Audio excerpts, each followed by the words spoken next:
¿Qué tal? ¿Cómo están amigos y amigas de esta comunidad? Campañas millonarias, millonarias en redes sociales, en cadenas de televisión nacionales, internacionales, promocionales, mesas de análisis. Y sin embargo, parecería que nada golpea o nada traspasa el blindaje de la presidenta Claudia Sheinbaum, que continúa teniendo niveles de aceptación altos, un 72%, 71% de la gente en la última encuesta de las Heras de Motecnia arroja de una aceptación a su gobierno, un 7.2 en promedio la califica de manera positiva. Es la presidenta mejor evaluada de todo el continente americano, por encima incluso de Nayib Bukele. Entonces nos topamos con esa gran pregunta. ¿Por qué? ¿Por qué no traspasa nada de lo que hace la oposición? ¿Por qué todo este tipo de campañas parecería que no funcionan y de repente todo termina en un estadio Azteca con un apodo para la posteridad, para esa oposición? Mi querido Héctor Alejandro Quintanar, te saludo con mucho gusto. ¿Cómo estás? ¿Qué tal, querido Jesús? Muy bien. Un orgullo estar aquí contigo y con tu audiencia. No, hombre, nosotros siempre encantados, querido, de que engalanes el canal. Oye, pues comenzaría por ahí. Eh, Parecería que no logran nada, parecería que entre más y más y más se topan constantemente con una pared. ¿Es falta de talento? ¿Falta de qué de esta oposición? Porque, insisto, te topas con acciones que parecerían que en otros países benefician o funcionan, pero que en México parecería que no les funciona nada. Pues en un principio, Jesús, yo diría que es falta de autocrítica, digamos que esa sería la primera percepción, pero si nos construimos una mirada más panorámica, yo creo que no es solo falta de autocrítica, es una falta total de capacidad, de aptitud y de actitud. Tenemos a la peor oposición posible. Y no son los únicos que no se han dado cuenta de ello. Estaba yo observando también la encuesta de las Heras, donde Claudia Sheinbaum está evaluada favorablemente por el 71% de los mexicanos. Y de este porcentaje, el 50%, bueno, en este desglose del 71%, alrededor del 50% la evalúa con números superiores al 8, es decir, que ven en ella no solo algo que se está haciendo bien, sino muy bien. Y entonces uno observa el resto de la numeralia y percibimos lo siguiente. El, el 11% de los encuestados dicen no saber o no tener una respuesta ante la evaluación de Claudia Sheinbaum y solo el 18% la reprueba. Entonces es un porcentaje muy, muy pequeño que debemos también ponderar con otro elemento, que es que cuando se le pregunta a la gente con qué opción partidista se identifica, el 20% es el que dice que con ninguno o que no sabe. Es decir, el porcentaje de no sé o ninguno es superior al de la militancia abiertamente anti Claudia Sheinbaum, por llamarlo de algún modo. Esto quiero traerlo a colación porque me parece que esta estrategia de estar simplemente de forma reactiva, insultando, tratando de sabotear, o incluso con la posibilidad de recurrir a artilugios no democráticos para tratar de entronizarse en el poder, como han hecho PRI, PAN y ahora ha vociferado Salinas Pliego. Creo que es una cuestión que no empezó en 2018, es algo que se arrastra desde 2006. Y quiero aquí poner una estadística en la conversación. En aquel momento, cuando inicia la campaña esta del PAN de López Obrador es un peligro para México, que era una campaña ilegal, abiertamente violatoria del COFIPE, deliberadamente criminal, es decir, el PAN sabía que estaba haciendo una ilegalidad con esta campaña, los números se movieron más o menos de la siguiente forma.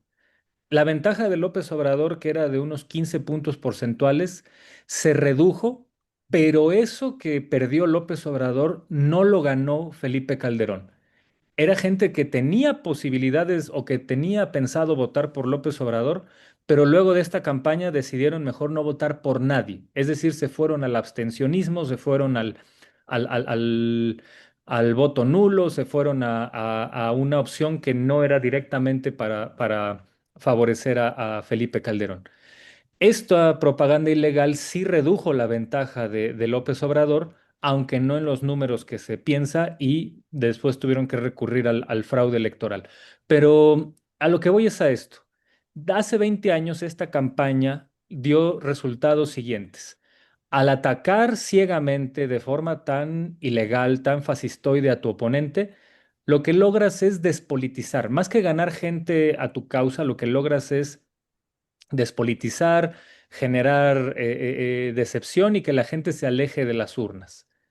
Y si prolongas esta campaña por 20 años, como ya ha sido la normalidad en este sector, pues en lugar de despolitizar a todos, lo que haces es algo similar al de la fábula de Pedrito y el Lobo.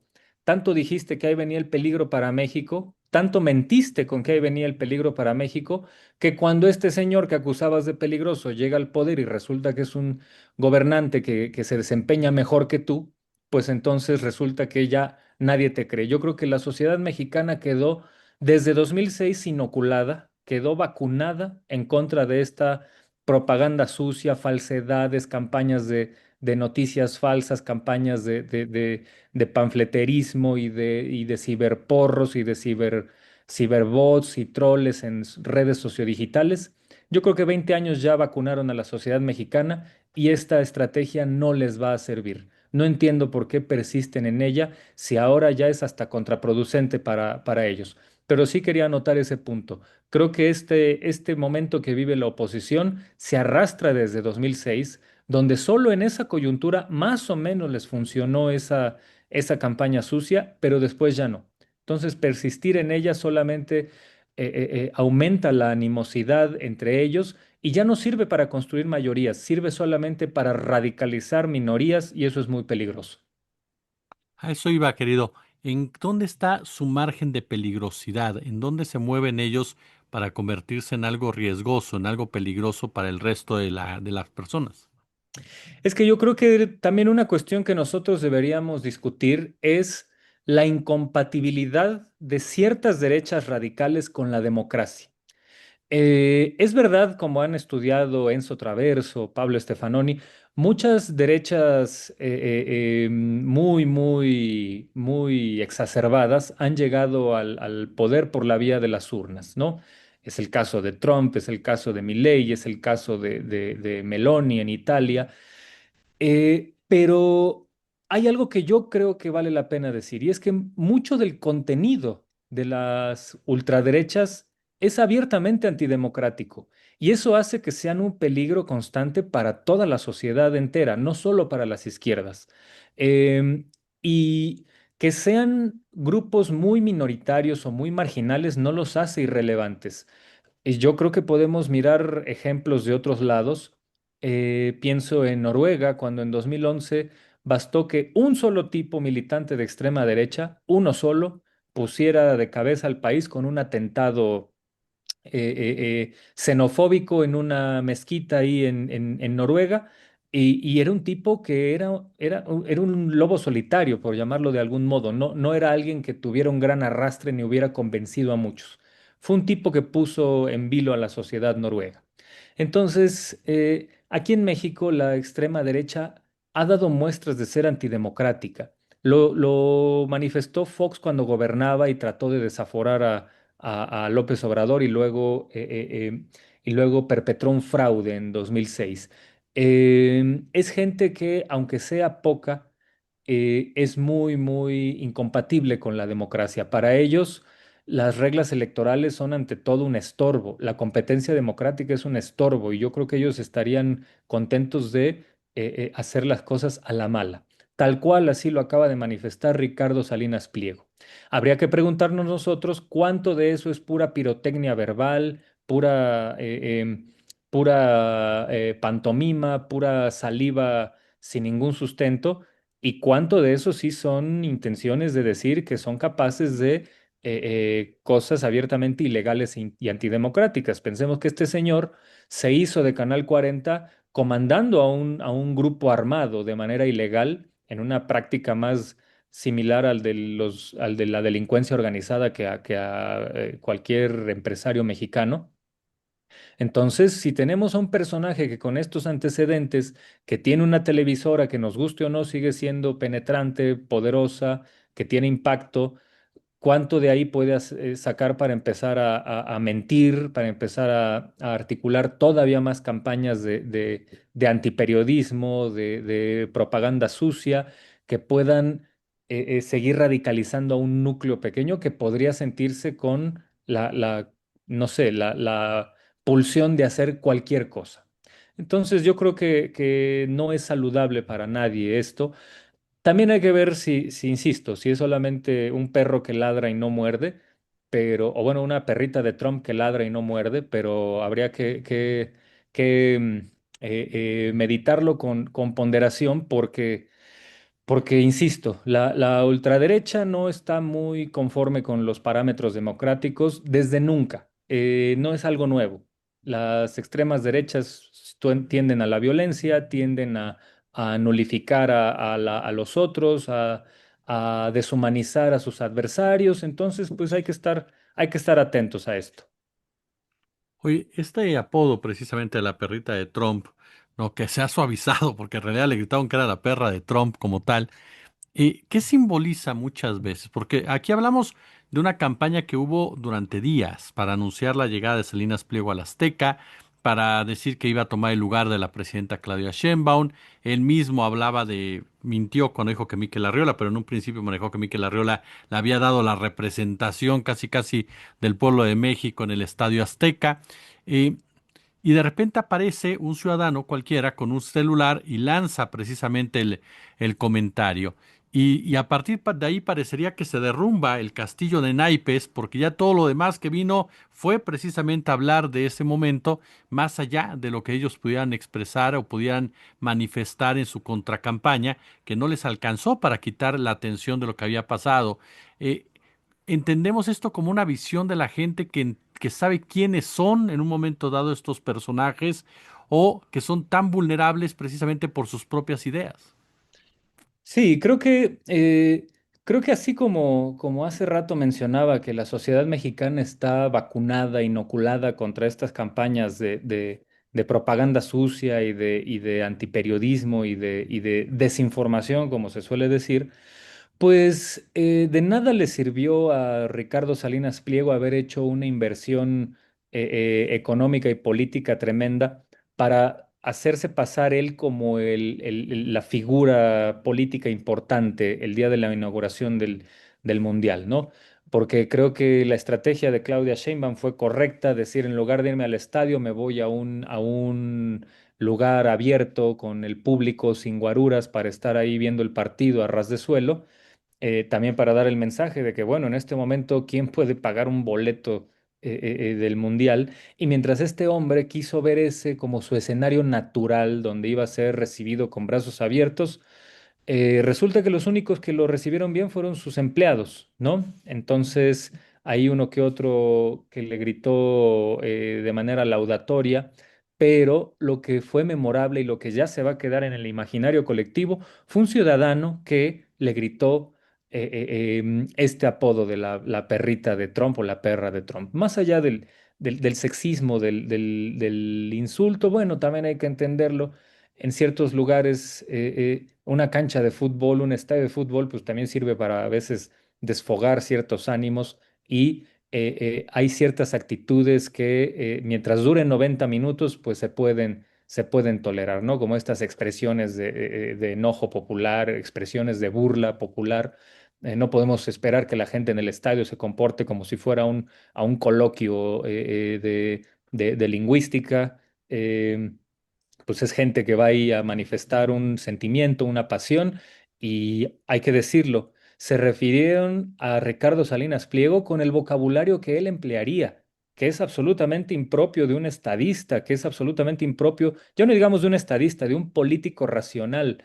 Él se suele referir a la gente como zurdos de mierda, como putonas del bienestar, como marranas, como textoservidoras, como bañagatos, en fin. Es un hombre que no tiene el menor respeto por la otredad, el menor respeto por el prójimo, y ahora le dieron una tunda con sus propias armas, ¿no? Entonces, es a lo que se atiene, es sembrar lo que ha cosechado, y creo que eso disculpa el tono sexista del insulto, que ya se quedó como una categoría descriptiva, ¿no? Ya no es un simple apodo, me parece que sí define muy bien la actitud de Salinas Pliego, que es la actitud autoritaria clásica, ¿no? Prepotente con el de abajo, pero servil con el de arriba. El tipo es un intérprete de los deseos de Donald Trump. El tipo haría lo que Donald Trump trata de ser un émulo de Donald Trump, mientras a la gente en México la insulta, le actúa con prepotencia. Entonces, pues eso es la magia del choque de realidad, ¿no? No importa cuánta parafernalia hayas tratado de pagar, hayas tratado de construir, porque al final una palabrita de un ciudadano fue suficiente para tirarle todo el entuerto. Al final, Ricardo Salinas Pliego se dio cuenta ahí, aprendió la lección de que la sociedad mexicana, la realidad mexicana, no es X, no es TV Azteca. Eso nada más representa una minoría muy menor, muy pequeña, y entonces cualquier choque con la realidad pues le va a seguir saliendo caro, ¿no? Yo creo que ya de mascota de Trump ya nadie lo va a bajar, y así que ahora lo que resta es ver cómo se degrada el grupo de las derechas mexicanas, porque este desprestigio de Salinas Pliego se va a ir contagiando a todos los que lo respalden, no solamente sus empleados en TV Azteca, sino también sus plumeros, los personajes que se dicen de derecha liberal y que no tienen empacho en darle espaldarazos, como Enrique Krause, perdularios, personajes grotescos como Aurelio Haciaí, perdón, como este Christopher Domínguez Michael, que van a la Universidad de la Libertad de Salinas Pliego, igual que este señor Lorenzo Córdoba. Me parece que tarde o temprano el desprestigio de este hombre se les tiene que pegar y tienen que quedar como son, unos personajes absolutamente elitistas que no tienen ningún empacho en codearse con un ser que solamente puede mover o al asco o a la alarma, como es alguien como Salinas Pliego. ¿Qué hacer en el caso de Morena, querido, para no confiarse, no descuidarse, incluso combatir lo que pasa a su interior? Si si en la oposición no hay ese tipo de personajes, ¿cómo combatir a los que están adentro, precisamente para no caer en algo que pueda generar en un momento dado la desconfianza o molestia de la ciudadanía? Sí, justamente creo que esa es la gran pregunta en este momento. El principal adversario de Morena no es el PRI, no es el PAN, no es el PRIAN, ni siquiera articulado, no es Salinas Pliego. El principal adversario de Morena es Morena mismo. Tiene en su seno en este momento una contradicción que viene de lejos. Y hay que decirlo, todos los partidos políticos progresistas, de izquierdas, tienen estas contradicciones, eso es normal, pero cómo se tramitan las contradicciones es lo que importa. Hay en este momento la posibilidad de que Morena sanee su propio interior y ponga filtros para que no se cuelen personajes, ya no digamos conservadores o con una visión de derechas o con prácticas priistas de toda la vida, sino personajes que son un cáncer en cualquier circunstancia, como gente con vínculos con el crimen organizado, gente que está ahí en la política, no para poner en práctica sus ideas o sus objetivos colectivos, sino para enriquecerse. Esas cosas son las graves. Y esas cosas son las que tienen que tramitarse para que Morena, eh, mientras más filtros seguros, mientras más saneo haga en su interior, menos vulnerable va a estar ante la de por sí marginalizada oposición y ante el enemigo central, que es el injerencismo de Donald Trump, ¿no? Cuidar la coherencia del partido, cuidar que lleguen los mejores a los cargos públicos, es una manera de evitar injerencias como la que vimos recientemente en estados como Sinaloa, ¿no? Y también intentos ahí malogrados en estados como Sonora con estas acusaciones falsas al gobernador Durazo. o el caso de Tamaulipas con el gobernador Villarreal. Entonces, Morena tiene el margen de maniobra total para hacer esto y pues tendría que profundizarlo para que no sea víctima de sus propias, de su propio tamaño. Mi querido y admirado Héctor Alejandro Quintanar, siempre es un placer escucharte y aprender de ti, querido amigo. Muchas gracias por engalanar el canal. Al contrario, querido Jesús, siempre un gusto estar contigo y estar con tu audiencia. Muchas gracias.